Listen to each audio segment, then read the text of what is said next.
पढ़ता हूँ, मेरा दामन भिगोता है कभी कोई, मेरा दामन भिगोता है कभी कोई, लिपट कर मुझसे रोता है कभी कोई, कभी जब टूट कर बिखरा हुआ महसूस करता हूँ, मुझे फिर से पिरोता है कभी कोई। और अब हमारे बीच आदरणीय खन्ना जी है। मैं बड़े अदब के साथ उन्हें पंडित कृष्णानंद चौबे की इन 4 पंक्तियों से मंच पर बुलाना चाहता हूँ, पोडियम पर बुलाना चाहता हूँ और उन्हें आप भरपूर सुनेंगे। क्या बताएं, ये बताओ क्या करें, शोले भरे शबनम भरे। ये बताओ क्या करें, शोले भरे शबनम भरे। वक्त के दामन में हम खुशियां भरे या गम भरे। वक्त के दामन में हम खुशियां भरे या गम भरे। मुझको अपनी प्यास से मतलब है बुझनी चाहिए। मुझको अपनी प्यास से मतलब है बुझनी चाहिए। मेरे पैमाने को वो पूरा भरे या कम भरे। भरपूर तालियां आदरणीय खन्ना जी के लिए। और मैं उन्हें बड़े अदब से निवेदन से माइक पर बुलाता हूं, आप उन्हें जी भर के सुनिए। खन्ना जी के आने के पहले मैं जब बोल रहा था तो एक जरा सी चीज कहना भूल गया था। ब्रजलाल जी अपनी जीवन संगनी जी के साथ आए हैं और यहाँ पे जितनी बहू बेटियां मातृशक्ति बैठी है, नवीन जी ने बिल्कुल कवि सम्मेलन इसे बना दिया, तो मुझको भी एक चीज याद आती है। अचल रहे अही बात तुम्हारा, अही बात कहते हैं सुहाग को। अचल रहे अही बात तुम्हारा, जब लगी गंग जमुन जल धारा। धन्यवाद।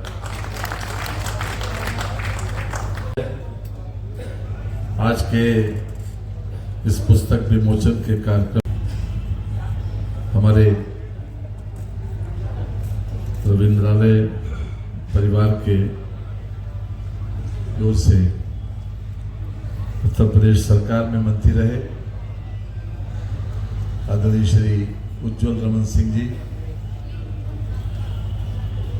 और आज के इस कार्यक्रम के हीरो और एक तरीके से न केवल पुलिस विभाग के लिए बल्कि समाज को प्रेरणा देने वाले आदरणीय श्री ब्रजलाल जी,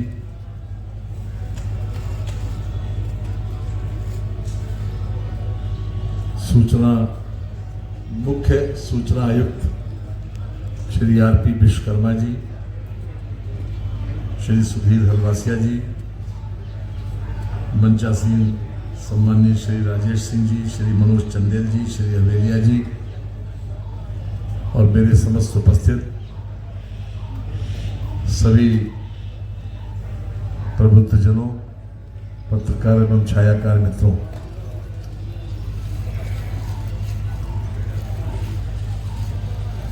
एक कवि ने कहा था कि कोई पद चिन्ह बनाता है, कोई पद चिन्हों पर चलता है। आज के जो हमारे हीरो हैं, जिनकी 7 किताबों का विमोचन हो रहा है, वो निश्चित रूप से एक पद चिन्ह बनाने वाला व्यक्तित्व है।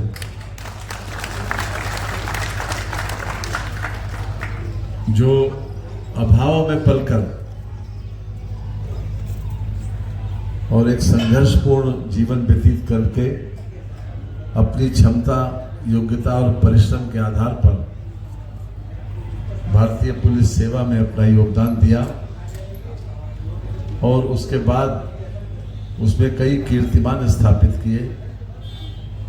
उनका पूरा जीवन और उनका पूरा लाइफ स्टाइल ऐसा रहा जो न केवल पुलिस समाज के लिए बल्कि बाकी समाज के लिए भी एक प्रेरणादायी है कि अपने व्यक्ति को चाहे कितनी ही परेशानी आए लेकिन कर्तव्य से विमुख नहीं होना चाहिए, और ये उन्होंने प्रैक्टिकल करके दिखाया।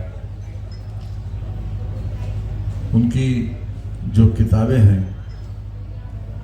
मैंने कई किताबें देखी और मुझे कुछ किस्से मालूम भी हैं, क्योंकि जब से उनका विशेष करियर शुरू हुआ तब से मैं उत्तर प्रदेश की असेंबली में हूं, इसलिए काफी कुछ जानकारी व्यक्तिगत रूप से भी रही। किसी की ये हिम्मत नहीं थी कि किसी मुख्यमंत्री के जिले में उसके परिवार के किसी व्यक्ति के खिलाफ एफआईआर लिखवाए।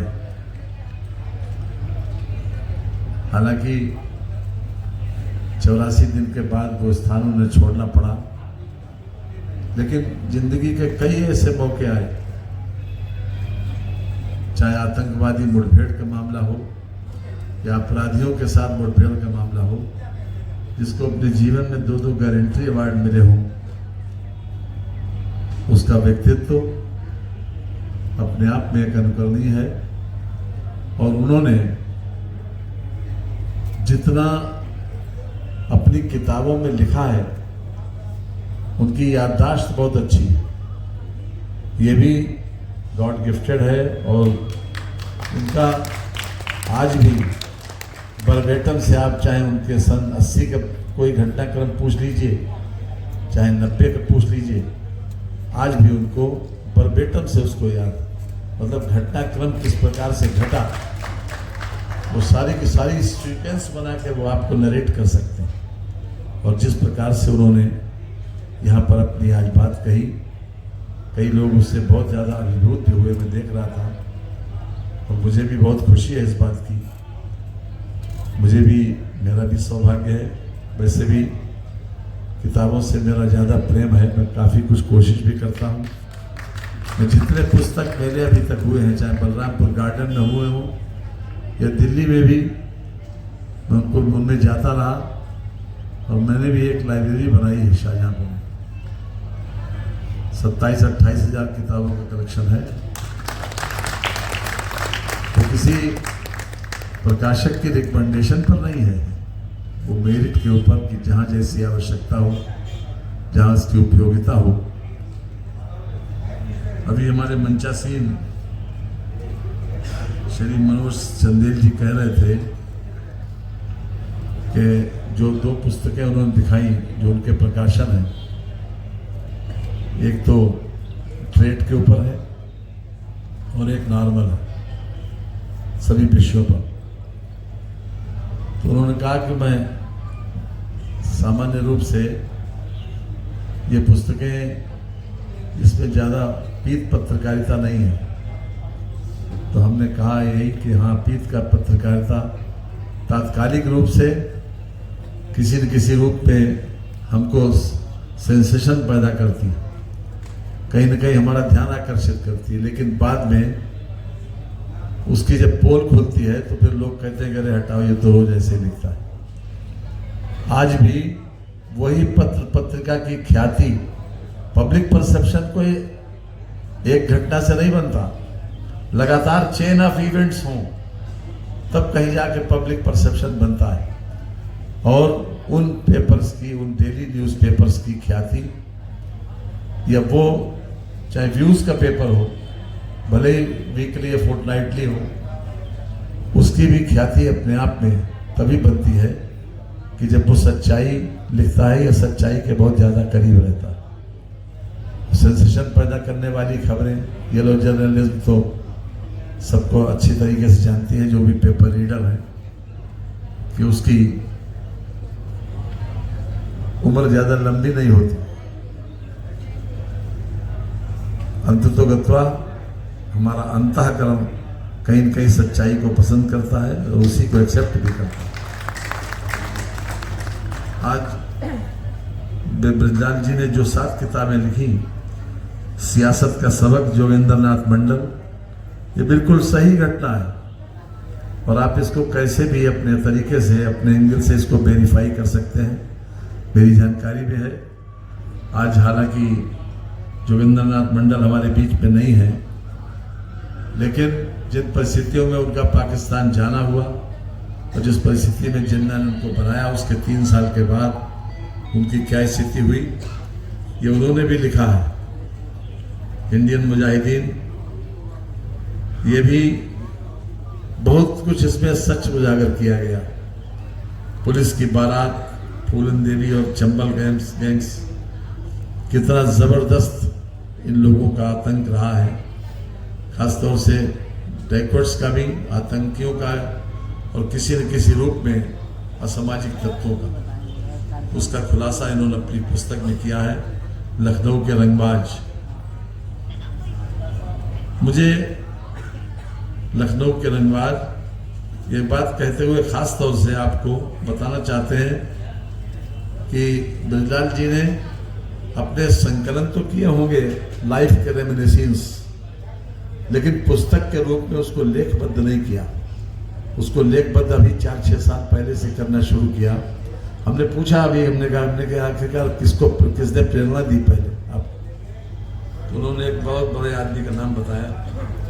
खैर वो मैं व्यक्तिगत बात है इसलिए नहीं कोट करना चाहता हूं, लेकिन इतनी याददाश्त रखना घटनाक्रम की, ये अपने आप में बड़ी बात है। देव विश्वा जमीन, ये जितनी किताबें हैं ये उनकी जीवन की जो इटावा लाइफ फाइल्स, जीवन की जितनी भी घटनाएं हैं उन्होंने समय समय के ऊपर उनको भले ही नोट में लिखा हो, लेकिन वो सब कुछ जो किताबों में अंकित किया गया है ये उनकी याददाश्त की परिणति है।